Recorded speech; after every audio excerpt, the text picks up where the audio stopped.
Assalamu alaikum. I am Professor G.M. Babar and we are start the concept of excretion in humans.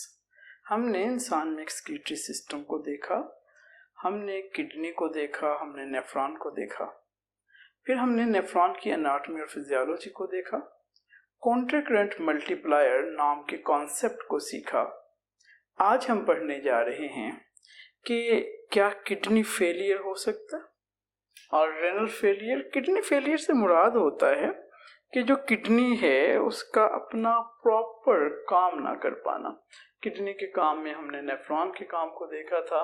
हमने कहा था कि nephron is not a cell, it is a multicellular structure having different parts like Bowman's capsule, like proximal convoluted duct, like loop of Henle having two areas, thick loop of Henle and thin loop of Henle। इसको हमने मजीद कहा कि it is the descending and ascending loop। फिर हमने बात की there is present collecting duct।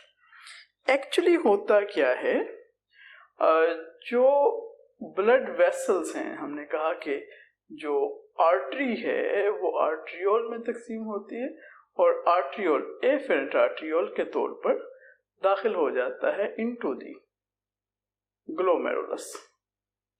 जमा glomerula, it is a network of tubules और कैपिलरीज। फिर ये आपस में मिलकर दोबारा जो है आर्ट्रियोल बनाते हैं और हमने कहा ये हमारे जिस्म का वो वाहिद हिस्सा है या जगह है जहाँ पे कैपिलरीज मिलकर आर्ट्रियोल बनाते हैं। It is A blood supply. अब किडनी फेलियर से क्या मुराद है? किडनी फेलियर से मुराद है कि किडनी अपना काम छोड़ दे। किडनी का काम क्या था? किडनी का काम था जिस्म से एक्सक्रीट करना, एक्सक्रीशन। किडनी एक्सक्रीट कर रही थी मुख्तलिफ चीजों को, जिसमें इंपॉर्टेंट है यूरिया, यूरिक एसिड और क्रेटिनिन। ये बुनियादी फंक्शन है किडनी का कि इन नाइट्रोजनस वेस्ट को जिस्म से निकालना। जो ग्लोमेरुलस पार्ट है वो प्रॉपर काम करना छोड़ देता है। अब इसकी बुनियादी वजूहात जो हैं वो मुख्तलिफ पैथोलॉजिकल हो सकती हैं। Pathogens are the factors are some organisms which cause diseases in humans. तो पैथोलॉजिकल हो सकती हैं या ये केमिकल नेचर की हो सकती है। किसी भी नेचर की हो, पैथोलॉजिकल या केमिकल, आहिस्ता आहिस्ता किडनी काम करना छोड़ देता है। किडनी फेलियर दो तरह की होती है।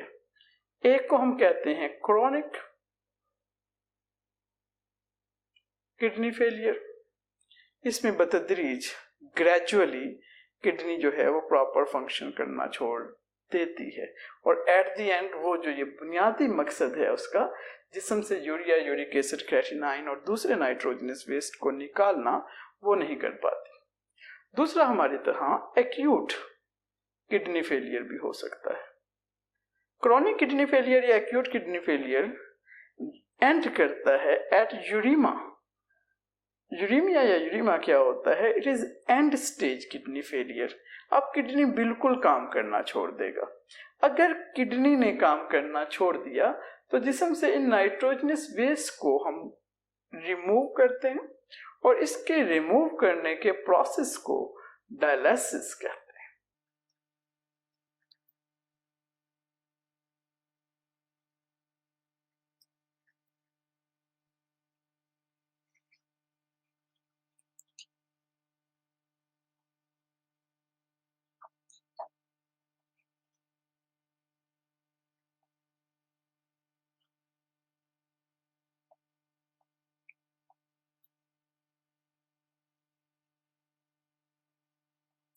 So, dialysis is the removal of nitrogenous waste from the body other than natural way। मतलब जो किडनी हमारा प्रॉपर प्रोसीजर कर रहा होता है उसके अलावा किसी तरीकों से जिस्म से रिमूव करना, इसको हम डायलिसिस कहते हैं। इसकी दो इकसाम हैं।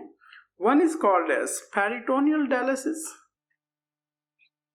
And other is called as haemodialysis. So these are two types of dialysis। हम पहले पढ़ते हैं पेरिटोनियल डायलिसिस को।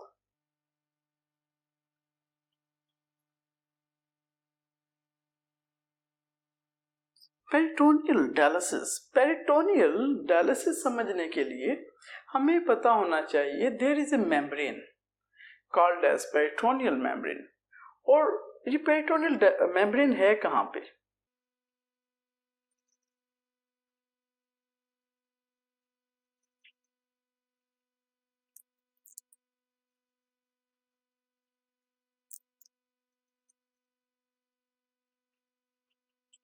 Actually, peritoneal or peritoneum is a serous membrane. इस मेम्ब्रेन ने घेरा हुआ है डाइजेस्टिव ट्रैक्ट को। अब ये जो इसके दरमियान ये दोनों तरफ मेसोडर्मल इन ओरिजिन है, it is visceral membrane and it is A peritoneal membrane. ये दोनों मेसोडर्म से अराइज हुई और इनके दरमियान ये जो कैविटी है इसको हम पेरिटोनियल कैविटी कहते हैं। अब ये पेरिटोनियल कैविटी ऐसा ही है जैसे कि हमारे पास कोई गुब्बारा हो, बैलून, हमने इसमें हवा भरी हुई है। अब ये प्लास्टिक है, अंदर एयर है। मैं अपने फिस्ट को, मुट्ठी को इसके अंदर इंसर्ट करता हूं। जब इंसर्ट करता हूं तो ये बैलून इस तरह से हो जाता है।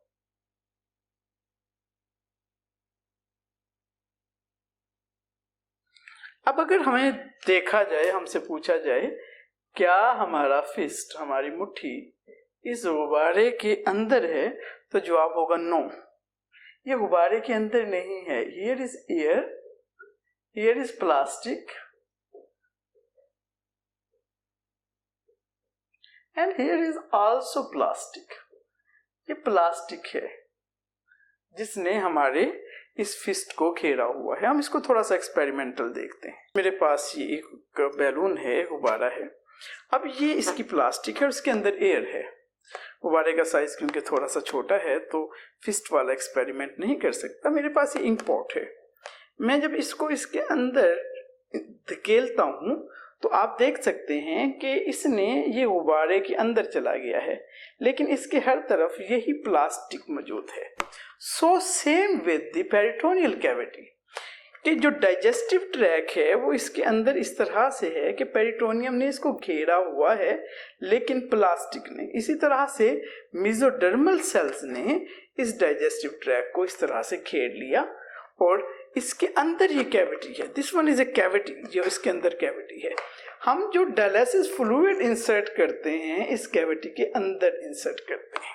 फॉर पेरिटोनियल डायलिसिस जो सर्जन है वो इंसर्ट करने जा रहा है एक फ्लूइड को, जिसे डायलिसिस फ्लूइड भी कहते हैं या इसको डायलासेट कहते हैं जी। अब इसको कैसे इंसर्ट करेंगे? It is a human body, ये डाइजेस्टिव ट्रैक है, ये लिम्ब एरिया यहाँ से स्टार्ट हो जाता है। अब कैथेटर की मदद से एक छोटा सा ऑपरेशन किया जाता है। बेली बटन के करीब से एक छोटा सा सॉफ्ट ट्यूब, जिसे हम कैथेटर कहते हैं, कैथेटर को इसके अंदर दाखिल कर देते हैं। अब एक्सचेंज ऑफ मटेरियल को डायलासेट के हम एक्सचेंज कह रहे हैं यहाँ पर। तो पहले मरहले में हम डायलासेट को पेरिटोनियल कैविटी, अभी हमने देखा कि what is the peritoneal cavity, peritoneal cavity के अंदर हम इंसर्ट कर देते हैं। अब ये डायलासेट इसके अंदर आ गया। अब जब ये डायलासेट इस कैविटी के अंदर आ गया है तो ये उसमें से जो नाइट्रोजनस वेस्ट हैं, यूरिया, यूरिक एसिड और क्रेटिनिन, ये अब्सॉर्ब कर लेगा। From high concentration to low concentration कौन कर लेगा? डायलासेट। फिर हम दूसरे मरहले में इस फ्लूइड को, डायलासेट को जिस्म से बाहर निकाल लेंगे। अब ये एज ए वेस्ट मटेरियल चला गया है, तो साथ ही ये ले गया है नाइट्रोजनस वेस्ट को जिस्म से निकालकर। सो it is the peritoneal dialysis and other procedure is haemodialysis. Haemodialysis में हम एक मशीन का इस्तेमाल करते हैं जिसे डायलाइजर मशीन कहते हैं। अब इस डायलाइजर मशीन के अंदर ब्लड को दाखिल किया जाता है। अब सवाल ये पैदा होता है कि ब्लड कहाँ से ली। तो दो तरीके राइज हैं।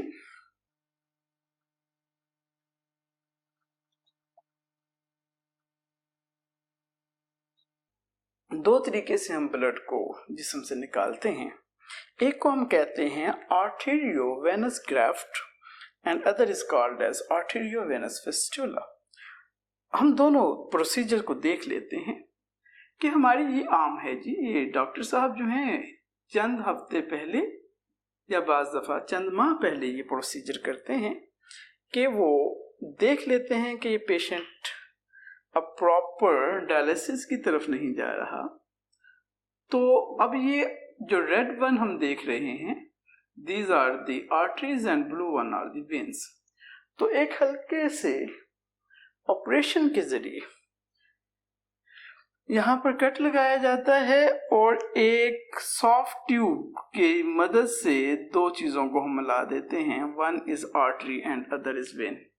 It is called graft. जबकि दूसरे एक्सपेरिमेंट में हमसे मुराद वो सर्जन हैं, वो डॉक्टर हैं, वो नेफ्रोलॉजिस्ट हैं जो पेशेंट की ट्रीटमेंट करने जा रहे हैं।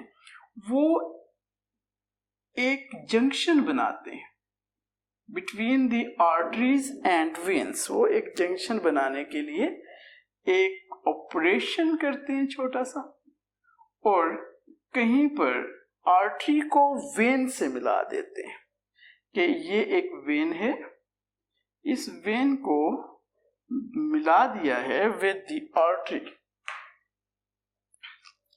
इस तरह से जब ये वेन और आर्टरी को मिलाते हैं तो एक बड़ी वेसल बन जाती है।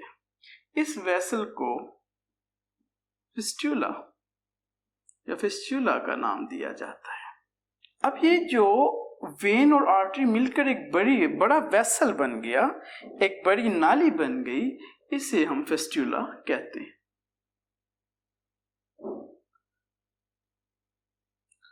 अब ये जो वेसल बन गई है, बड़ी एक फिस्टुला बन गया है, इसमें जब डायलिसिस करना होता है तो दो नीडल्स की मदद से ब्लड को निकालते, ट्यूब्स की मदद से, ये ट्यूब्यूल्स हैं, और ब्लड को इस मशीन में ले जाते हैं जिसे डायलिसिस मशीन या डायलाइजर कहते हैं। इसमें एक फिल्टर लगा होता है जिसे आर्टिफिशियल किडनी कहते हैं। There is present some material जो अब्सॉर्बेंट के तौर पे काम करेगा, और फिर ब्लड से यूरिया, यूरिक एसिड और क्रेटिनिन और दूसरे नाइट्रोजनस बेस को निकाल दिया जाएगा। ये फाइबर है, और जब ये सारा काम हो जाएगा तो दूसरी तरफ से एक और ट्यूब की मदद से ब्लड को दोबारा शामिल कर दिया जाएगा इनटू द वेन। इस तरह से ये ब्लड जिस्म से बाहर आ जाता है। जब ये डायलिसिस का प्रोसेस कंप्लीट हो जाता है तो इन पिंस को उतार दिया जाता है और ट्यूब्स को लहदा कर दिया जाता है, और पेशेंट को इजाजत दी जाती है कि वो घर जा सकता है। ये दोनों प्रोसेसेस, चाहे वो हीमोडायलिसिस हो या पेरिटोनियल डायलिसिस हो, ये आर्जी हैं, टेम्परेरी हैं, ये परमानेंट इलाज नहीं है। तो परमानेंट इलाज क्या है? परमानेंट इलाज यूरेमिया का जो है, it is A kidney transplantation. Kidney transplant के लिए हमें चाहिए एक डोनर जिसका ब्लड और टिश्यू मैच करता हो। जिसका ब्लड और टिश्यू मैच करेगा वो अमूमन पूरी दुनिया में ये राइज है कि वो ब्लड रिलेशन वाला कोई डोनर होना चाहिए। बेटी हो सकती है पेशेंट की, बेटा हो सकते हैं, या फिर उनके कोई भांजा भांजी, भतीजा भतीजी हो सकते हैं। लेकिन हमारे थर्ड वर्ल्ड कंट्रीज में like India and Pakistan kidneys फरोख्त भी होती हैं और खरीदी भी जा सकती हैं। अब ये ट्रांसप्लांट डोनर हमें मिला, हमने उसके ब्लड को मैच किया और उसके बाद टिश्यू को मैच किया। दो चीजें अगर मैच कर जाती हैं, कंपैटिबल हैं, तो फिर सर्जरी के जरिए ये जो है एक डोनर की किडनी को पेशेंट में लगा दिया जाता है। So it is all about the kidney failure and dialysis, two type of dialysis, hemodialysis and peritoneal dialysis, and at the end uremia का एंड रिजल्ट हमारे पास किडनी ट्रांसप्लांट है। आप लोगों की तवज्जो का बहुत शुक्रिया। अस्सलाम वालेकुम।